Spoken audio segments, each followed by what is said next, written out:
Okay, Lona, so you're Agnieszka. piano teacher or a music theory teacher online is like, yeah, I needed to bring you on here to introduce you to my community.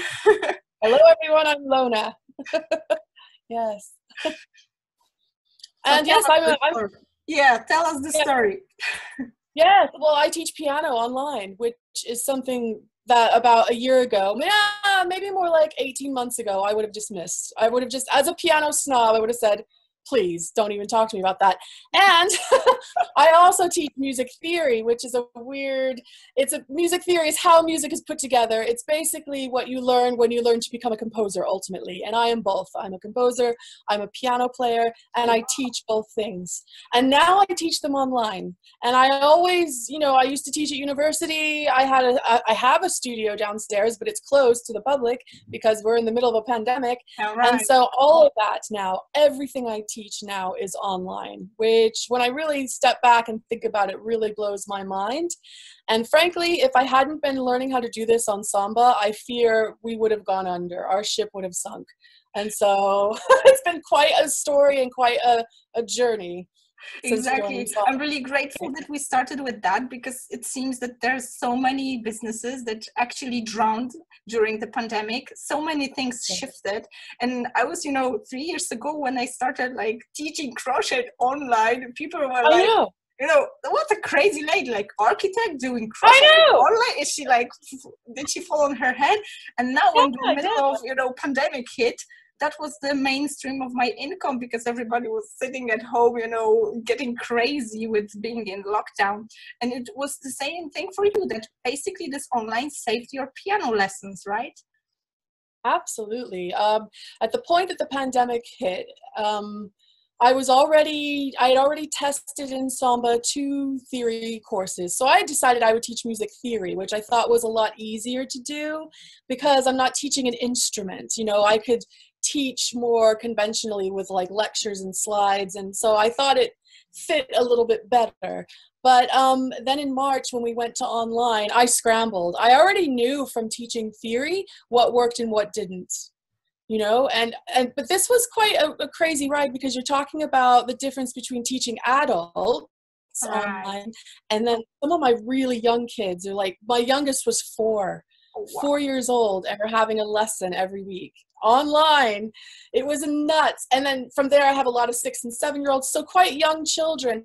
But it turned out to be an opportunity. I won't say, in-person teaching without the social distancing for piano is always best in my view. However, with online, we had a new opportunity to work on new things and work on things in ways we hadn't before. And some things did better in the lesson. Oh, wow. Some students were able to strengthen their music reading online because I could see their face. We were both looking at the screen rather than usually a child will be looking at their hands and they're not reading their music. So there were some things that I thought, well, I'm going to really take advantage of this, and we're going to I made games, and their reading just shot up. And I think the parents saw a couple of things happen. First of all, they saw that they were improving during the pandemic, during lockdown, and they found that their children wanted to practice more, which frankly surprised me as well. I was really shocked. But, students were really keen to practice and wanted their lesson every week. And so I really, it was quite an eye-opening thing to happen. Well, for kids, I know that my 7-year-old, that would be a sneaky way to have some screen time for her. Right, exactly. I think younger kids, they do relate to it in a certain way, don't they? Absolutely. I just once saw like a little girl from my friend's daughter, and she came to the window. And I guess she had some more screen time that they wanted to, and she kind of wanted to, make the view bigger on the window. So, that gives us like this thought about the danger. I love that. That is so funny. That's super smart. That's like, we need those videos like that. Right? That's like an innovation. But what you said, it's like you're bringing the innovation, and it seems that this whole crap that happened made us all, really depressed and down. But on the flip side, there were so many innovations, as you said, like new ways of teaching. And do you think that they will kind of, you know, go into your method of teaching as a usual, or will you come back to this regular? I can't imagine it will ever go completely back. I mean, when the time comes that we're face to face again, and because of government guidelines, I'm not going face to face this year at all. I've just sent out the letter and I'm getting lots of yeses coming back. My fear was that here we would lose a lot of students, but thankfully, knock wood, but I think it's because it's worked so well. Yeah. So I can't ever imagine it being exactly the same. No, yeah, I think that things will stick and it'll be interesting to see how that plays out. Exactly. Over time. Exactly. But, I have to admit that when I first met you, Agnieszka, I was really, I was like, who is this woman teaching crochet online? Because I had already thought it would be great to teach theory online, and I had already signed up for like Thinkific, I think, and I started writing a course. Like, it was weird because I was writing a course, but who was I writing it for? It was like writing in a vacuum. Like, I feel confident that I can teach anybody anything in music theory, but I don't know what people want. Yeah. So that was weird. And I've quickly stopped. Like, I started writing the course, and after a couple of weeks, I was like, I don't even know what I'm doing right now, because who is going to buy this course? And so I'd been trying for some time to think about how could I get online, because I could see this was going to be the future. I could see that clearly. And also I just thought it was a good opportunity. And so I was attracted to Sigrun's, I think I did Sigrun's 12 days of Christmas of masterclasses over Christmas, and I was like, wow, this is amazing. And I still have all my notes. It's so funny, loads of notes. And then I met you, and you were talking to me about teaching crochet and teaching crafts, and my perception was always that business would do well online. So if you could be a business coach, or if you could teach people how to run businesses online, then you would do well, but nothing else. Like, I couldn't imagine, certainly not crafting, unless you had an Etsy, which, you know, and I thought, well, I don't even know how successful people are with that. So I was really surprised. And I don't know if you remember, but I really was like, oh, I need to talk to you. Like, tell me about, how did this happen for you? Like, this is blowing my mind. And really, it was your example that made me sign up for Samba. Oh my God. Because I can tell you, I was not used to making that kind of investment in myself as a business. I didn't necessarily yet think of myself as a business, just as a musician who's trying to, you know, get students and all that. So I think that was the big turnaround moment for me. You know, the first thing was taking the plunge into Samba financially, which was scary, but also seeing that you made it work. And then I met a bunch of other Sambas who were doing something that was other than business. And now we have quite a few musicians, don't we? In Samba, there's language teachers, dancers, artists. And so it's been a real eye-opener. And I think, though, the pandemic has shown us why this is working. Yeah, exactly. Yeah, thank you for mentioning Sigrun, because some people might not know, now she's our mentor. We both study in this online MBA. That's her program. It's called Samba because it's Sigrun's online MBA, and that's basically MBA but about online business, how to take your business online. And what's funny that you mentioned, like, how could you take crocheting online? And for me, it was the other way around. I kind of saw what happens in this handmade business, that people don't get a lot of money for their products, even if they get like limited time that you can create those products. So you won't ever be able to, support your 3 kids family with a husband that likes fancy stuff, and we spend a lot of money on traveling. So I know it's impossible to support this kind of lifestyle that we grew up when I was working as an architect. And on the other side, I couldn't support, being a mom of 3 that basically sees her kids being an architect, right? So for me, that was the only answer to kind of, scale it up. But it only proves the point you mentioned, that it's not necessarily that you have to be a business coach or, teach business to make business. It's like you can take basically everything online and make it a business, but you have to know how to do that. And that's really great that you mentioned this process, that you are not creating the course in a vacuum, but you do it for real. Right. It's funny because even in that situation where I was highly uneducated about what I was doing, you know, I could feel like this isn't working. And it's not because I don't know music theory. I know it backwards and upside down and inside out. It's that I don't know why I'm doing this. You know, I don't know who my student is, who is the person sitting in front of me. I don't know. And so that's the other thing that's been amazing. If I reflect on what I thought, even at the point where I signed up for Samba, what I thought I would be doing is very different from what I've ended up doing. And it's and it shocked me when I found out what people want. It surprised me because I was like, really, you want that? That's just this little thing. It's so easy because it's part of my life. So if you're a practicing artist and you live and breathe it, you sometimes overlook how valuable that could be to other people because you take it for granted. It's just part of your life. And so it really is a surprise, but you learn how to do all this. You learn how to find out, and this will be the key to any success that anybody has. And it feels so kind of weird because we're so used to, you know, hard work, and suddenly this online gives you opportunity to just like open up this little, you know, shelf out of your like multiple shelves in your brain, and you just take out just this little part, and it's suddenly money flows out of sharing this knowledge. It's like against all our rules that we know, right? Sharing, like giving out what you know, like, you know, sometimes even for free because you want to get this visibility online, like works backwards because it attracts more and more clients. And it's like paradoxically, and it makes more fun with all the business, right? That's right. Yeah, it's great fun. Yeah.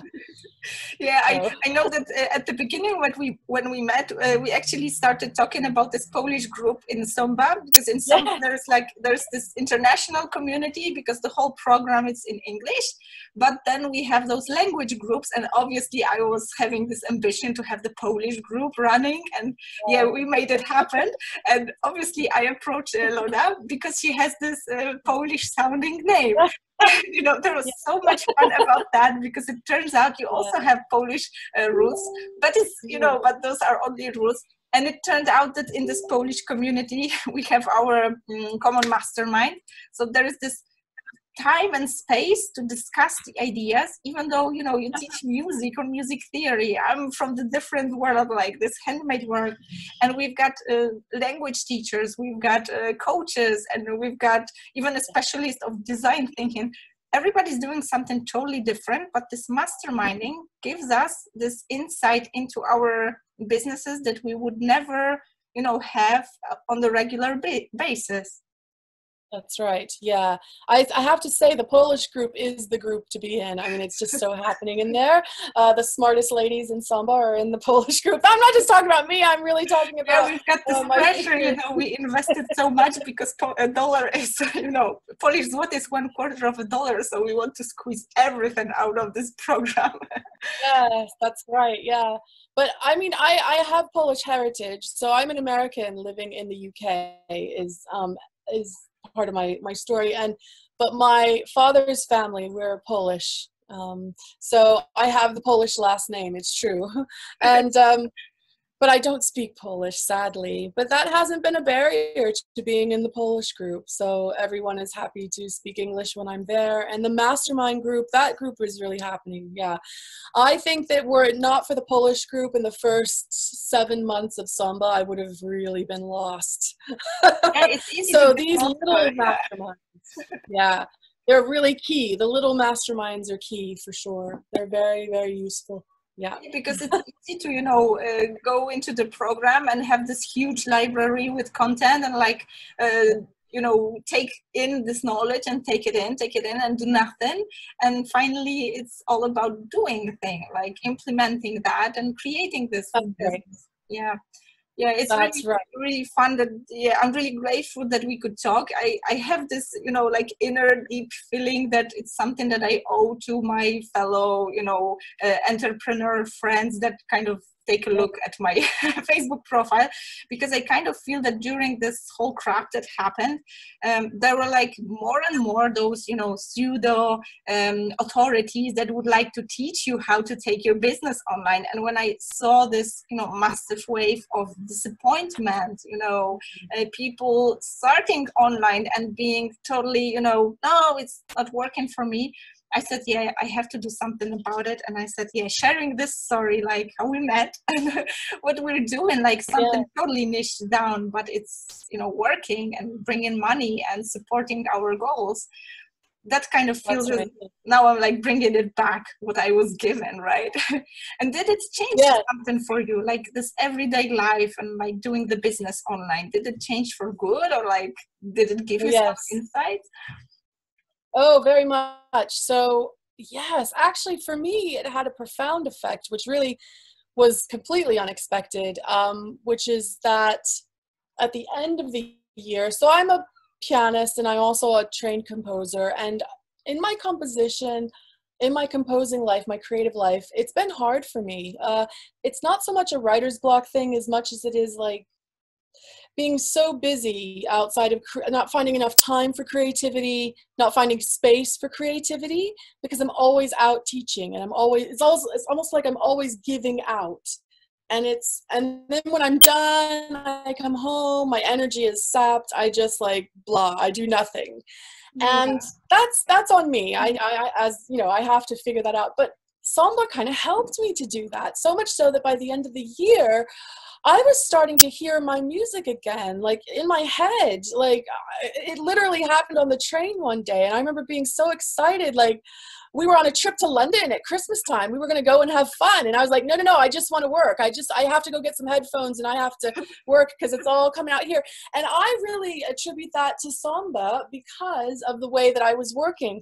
I was teaching theory again, for one thing. I mean, I should just say really quickly, I'm trained to teach theory at the university level and used to do that, but the college that I used to teach at shut down nearby, and my other college that I was teaching at also, that program is dying, I'm afraid.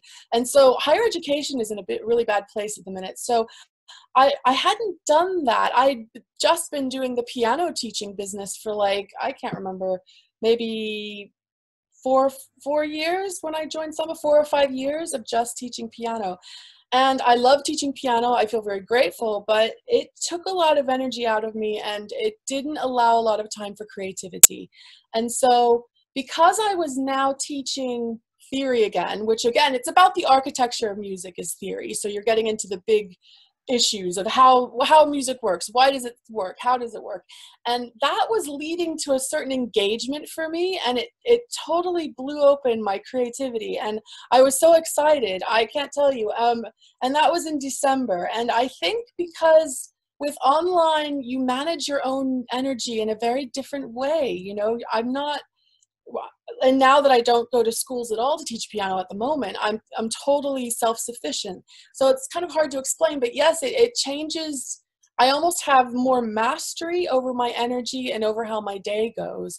And that is allowing for the space to have the creativity, to have that creative relationship going again. Just my own inner life, really, which exactly. I wasn't thinking about that when I joined Samba. I was thinking, you know, I'd like to have a business, and yeah, but you know, I was so thinking more precious what you're sharing. It's like we were never taught at school, at university, at, you know, maybe some bunch of things that we do to, you know, keep ourselves like at the level of a professional. Yeah.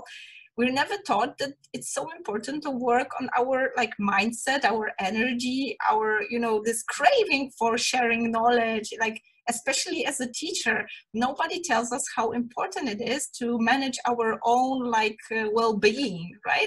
And suddenly you get to a program where you've got a whole bunch of people telling you how important your time is, how you should value your values, like how you should repel people who are, you know, this energy sucking, you know, machines that they either pay a lot or you don't work with them because it's costing you so much, and you can say no to a client because you can attract those that you love working with and you feel, you know, energized by work.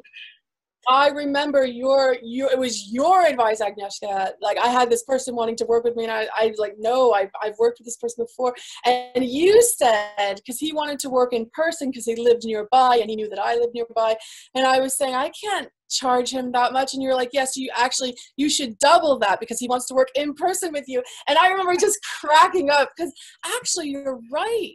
Because if, for example, our mentor is teaching us to be like her, right, in a sense. So if you asked Sigrun for a day of her time, you'd be paying. There's no question, right? Yeah. So we're on our road to transformation to that. And it's exactly what you say. It's to do with mindset and the way that we think of ourselves in the world and the way that we place ourselves in the world.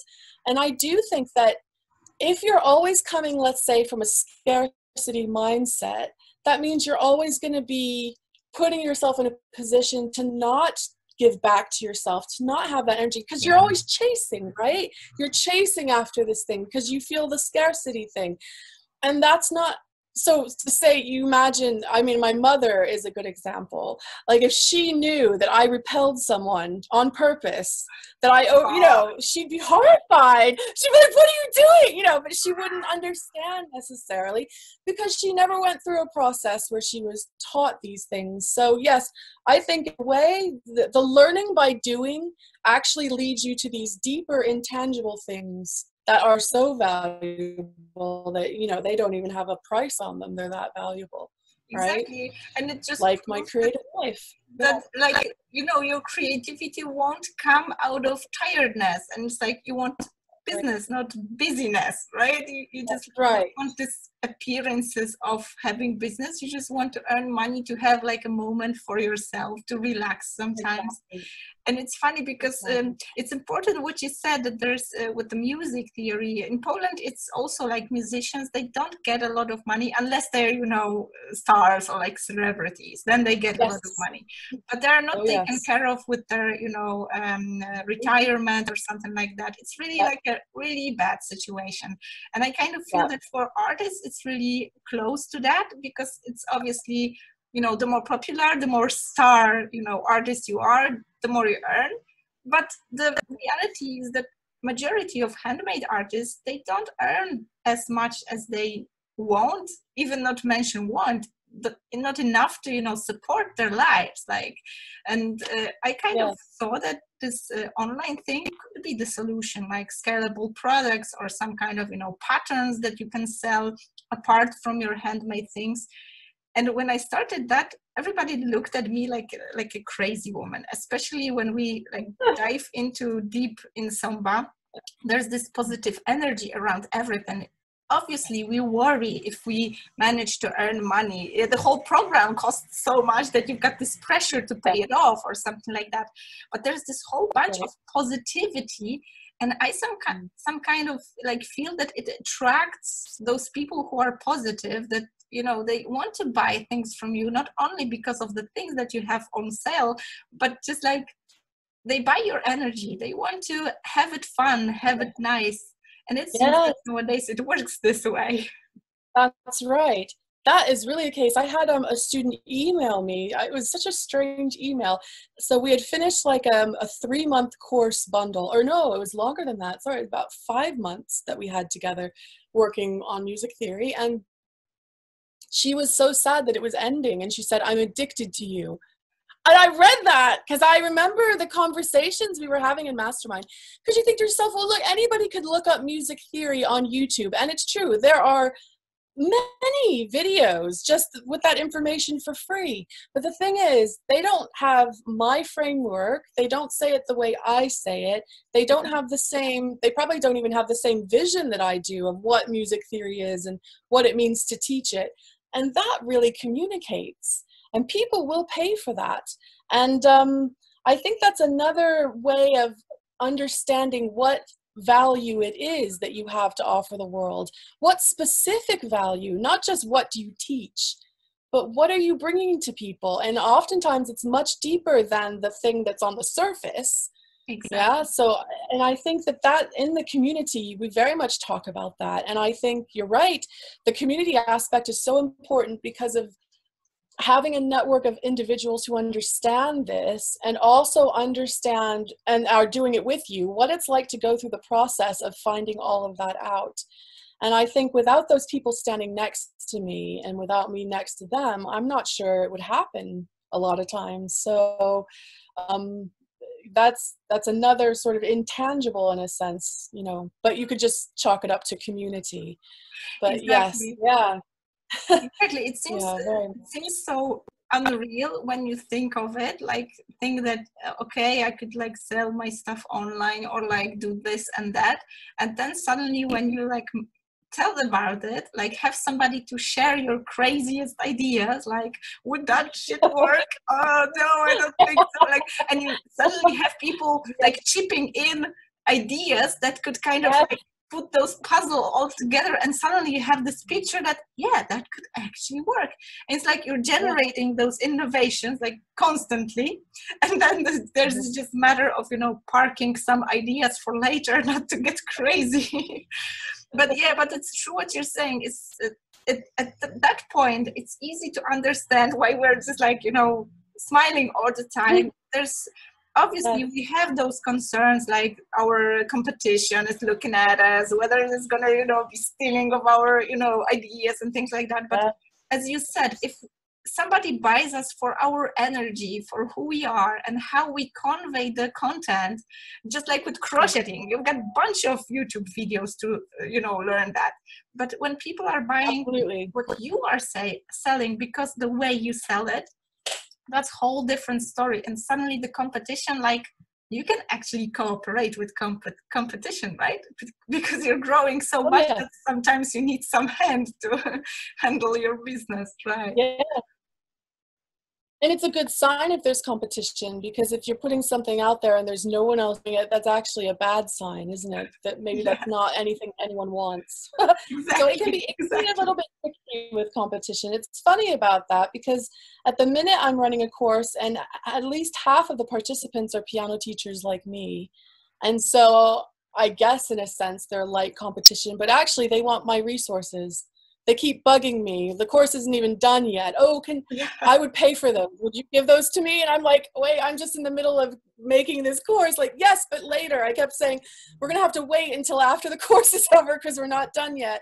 So, you know, I mean, actually, I think that, well, what I've learned a lot about, which I didn't know anything about because I'm not a business person by nature, I'm a musician. But what I learned was what value is and what it means to exchange money for value, because I think money is such an issue for people, and me included, and I haven't got everything figured out, but I can see that I've come a very long way in terms of like charging enough. I still think I don't charge enough, but I'm better than I was. And I think this is the kind of thing, like I said, it's those deep intangibles that you can't always like talk about so easily, but that get touched by this process. And that's the thing. You can read everything in the world about online business, but unless you're in an environment that is encouraging you to take action, you must learn it by doing it. So you got to learn to be okay with not being perfect the first time around, of making a mistake or whatever. And that's another thing that I've really learned, to become a real, like a massive action taker. Yeah. Exactly. And so that's what's different about Samba from, say, just a course where you study, let's say. Yeah. It's a very active course. I'm really curious about, you know, also this, you know, first time we met, that's really like interesting for me, because now I'm, you know, after I joined Samba like 3 years ago, and then I bought Samba once again to stay there, and then once again to stand there. And then I like upgraded to a program that is even more intensive, because obviously when you grow, you have different challenges like building your team or things like that. I always come back to those moments when I just started with this affiliate, like being affiliate or like ambassador for the program, because I kind of had this impression that I was given so much, like it was so mind-blowing, so eye-opening, that I want to kind of pass it on. It was like this moment when somebody gave me this hand and took me like upwards. Now it's like my duty to take somebody with me, like, give it back, like pass it on. Yeah. And I remember when I started with this affiliate, like ambassador as a Samba, I was so eager that I kind of approached like everybody, like, yeah, I will tell you about this program. It's just changed my mind. And I created my whole business on crocheting. And I remember when we were talking, only now I understand how people on the other side must have felt like, what a crazy lady. What is she selling actually, right? What does she want from me?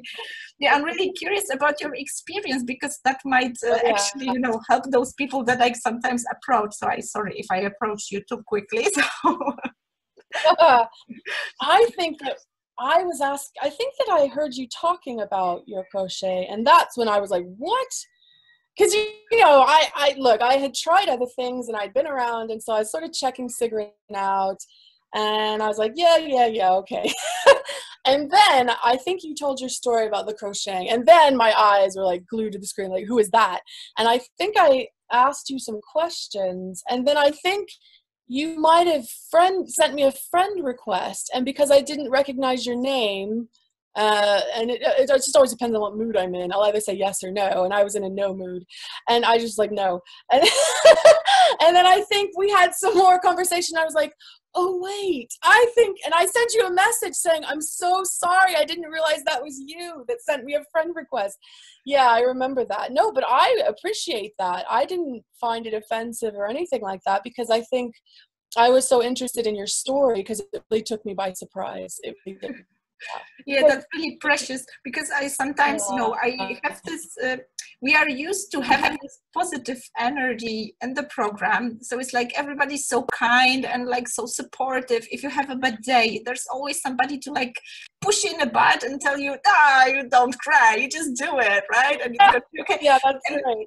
You're so used to this positive vibe that sometimes when we go through affiliate launch and I kind of tell somebody that I kind of feel that, yeah, this program would like save your ass, that you would make gazillions out of, you know, online business with the things you know. And I kind of approach this person and tell them like, yeah, there's this free webinar or something going on, just go and check it out. And people are just like, what the hell? Somebody's like helping me out of the blue? That doesn't happen in real life. She wants to that doesn't happen. Oh no, it's true. Yeah. Yeah, but that really helped me with the mindset. It's like I don't have to be so damn afraid of approaching people and like trying to give them a hint that something's nice going on. And I know that Stigma is going to be creating a whole bunch of, you know, free stuff just to present her skills. So it's always easy. Yeah, I don't want to, you know, keep you here for too long, but I'm just like want to finish up with just one question, like about those masterminds, because I figured like for me, masterminds are like most important part of the program now, especially in the beginning, obviously the knowledge, the, you know, step by step leading you by the hand and things like that. But now I kind of feel that I will, you know, prolong being in this program forever for those masterminds, for being in this community.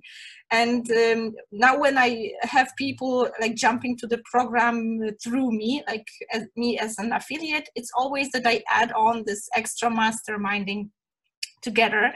And I just wanted to have your take on those masterminds. Did you like approach like idea of masterminds? Because I get this impression that there are more and more people talking about masterminding, and they somehow kind of understand this idea differently that we do in Samba.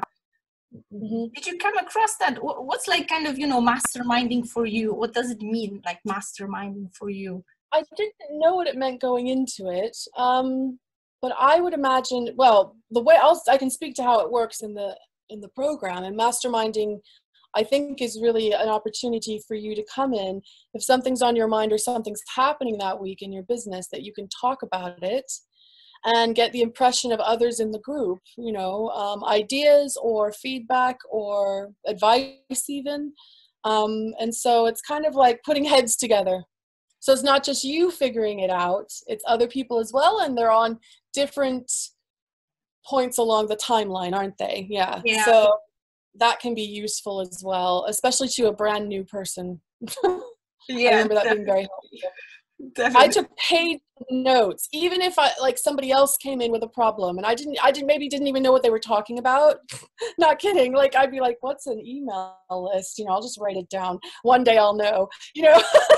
So I took the first few, I was just scribbling the whole time. I remember really taking loads of notes because talking through different kinks that come up, different knots, little problems, you know, that kind of thing. It can be really revealing and it sometimes can be as simple as someone goes, well, why don't you just do this? And then the other person's like, oh God, I never even thought of that, you know? Yeah, so it is just a way of having a collective, like a collective brainstorm. That's sort of how I experience it. Yeah, exactly, and it gives so much value. Yeah, Lona, yes. I just want to, you know, ask you what's happening in your business now. And like I want to just at least, you know, have my gratitude and, like, I don't know, promote what you're selling now or something. I believe that people are watching, so they are curious. Yeah.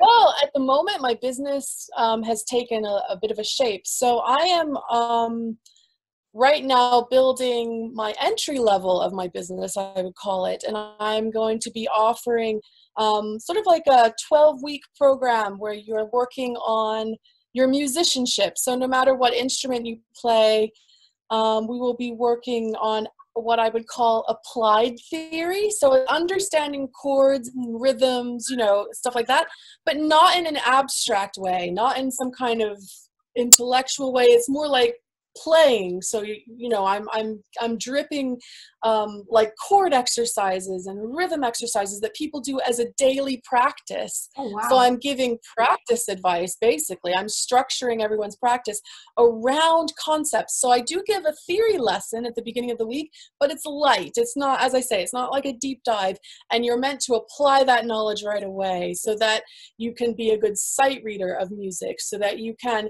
hear music in your head without having to play it first, so that you can write down any music that you might hear, your own creative music that you hear in your head. What else? So that you can even learn to transpose music at sight.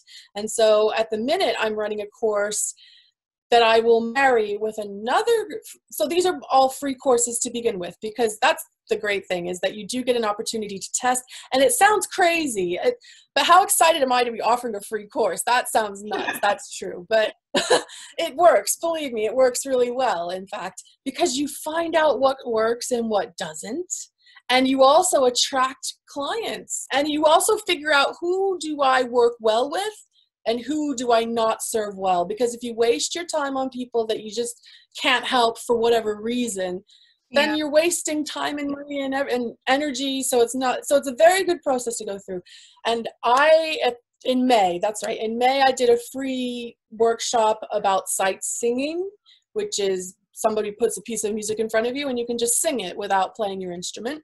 And now I'm doing a course on sight reading, which is everything I just described. And I'm going to put those two things together, and they're going to be like my little, I guess you could call it almost like an academy, where you get a daily thing to practice in rhythm, a daily chord thing to practice, a daily piece to sight read. So it's very much, I have to think about what I might call that. And then I also have my what I call my deep dive courses, and these are for people who want to go into theory in some depth. And I've got 3 of those bundled together. It's right now to help people pass their theory exams in the UK, but I'm going to broaden that out in the coming year. So that's how everything has taken shape. And I would have never predicted that a year ago, you know, I would have never thought.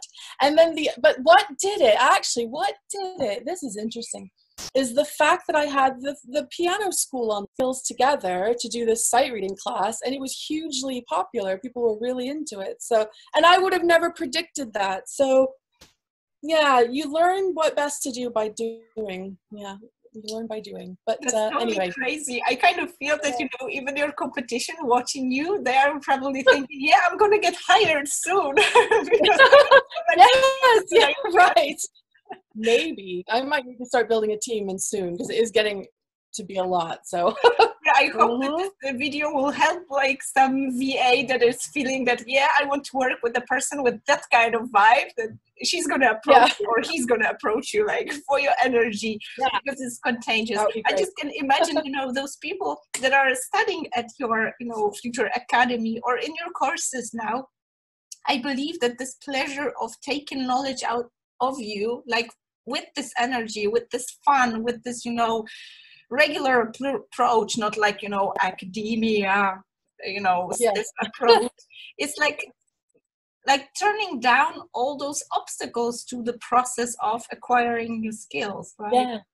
Yes, very much. You know what, I really believe in that, because coming up through, you know, I have a PhD and I got it at an Ivy League school. It was very serious, let me tell you. So I remember how I felt. I mean, I was a working class kid. I didn't have money. I didn't come from money. I went to a school where everyone had money, you know, and it was a lot of men. There's nothing wrong with men. I love men, so don't get me wrong. However, as a woman who was working class, there were definitely barriers, and you either were brave enough to just push right through them. Oh yes. You were brave enough to push through the barriers, or you weren't, and I was. And so in a way, it's not a policy, I'm not conscious about it, but in the back of my mind, I am reaching out to those people who feel, for one reason or another, the barrier. I think especially in classical music, people feel barriers, and that is not my style. There are no barriers. So yes, it very much is the way that I think this is why people are attracted to my teaching, actually. When I get feedback, I think people feel like it's within their reach. Yeah. So that's a very important thing that they feel that, because it is in their reach. Yeah, anybody can have it. It's so fun that, you know, this online thing kind of even helps with tearing those barriers down. It's very much. You can, you know, have your, you know, your bookshelf in the background, or like I have my kid like running around, and nobody cares if I'm like, you know, certified architect, blah, blah. It's like the way you speak, the way you talk to people, it's important. It's like here and now is important, not everything that you have behind in the future for you. That's really important.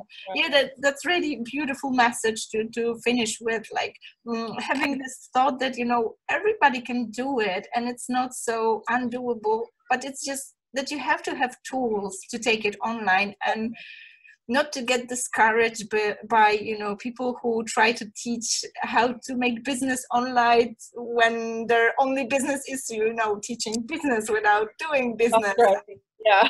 You know, exactly. To warn people that it's really important to look up at your mentor and see the values behind the person, like the story behind the person. And that's what really beautiful about this online business, that you can, you know, allow yourself to have this whole broad selection of people you want to work with. Yeah. That's right. Yeah.